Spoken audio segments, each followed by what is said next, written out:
ये कैसे गलत हुआ? यहाँ मैंने माइनस को प्लस कर दिया।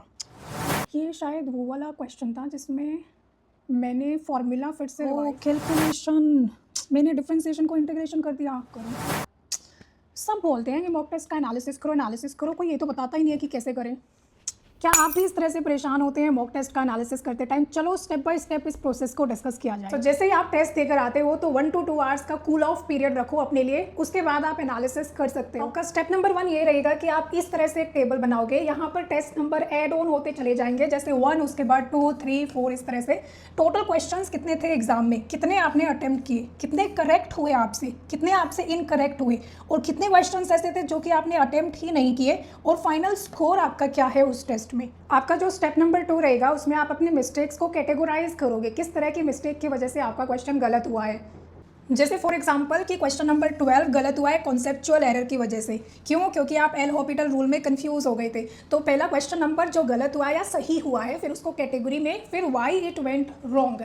सो 21st क्वेश्चन कैलकुलेशन एरर की वजह से गलत हो गया, क्योंकि आपने साइन मिसप्लेस कर दिया था, नेगेटिव को पॉजिटिव लिख दिया था। 33rd क्वेश्चन सिले मिस्टेक की वजह से गलत हुआ है, क्योंकि आपने सब्सटीट्यूशन गलत कर दिया था। 32nd क्वेश्चन में आप फॉर्मूले भूल गए, जो कि आपके खुद के दिमाग की वजह से गलत हुआ है। 54th क्वेश्चन आपका गलत नहीं था, ये सही था। ऊपर के ये सारे क्वेश्चंस गलत थे।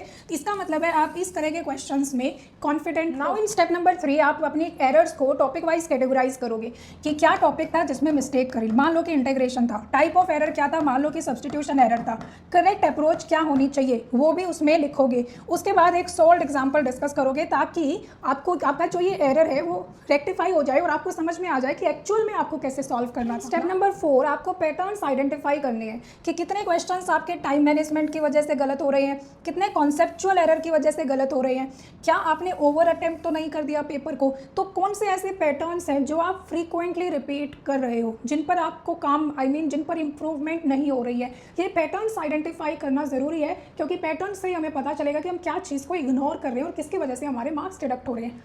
नाउ इन स्टेप नंबर 5 आपको री अटेम्प्ट करना है जितने भी क्वेश्चंस आपसे गलत हुए हैं और जो क्वेश्चंस आपने अटेम्प्ट नहीं किए, तो दोनों को आप री अटेम्प्ट करोगे, फिर से अटेम्प्ट करोगे।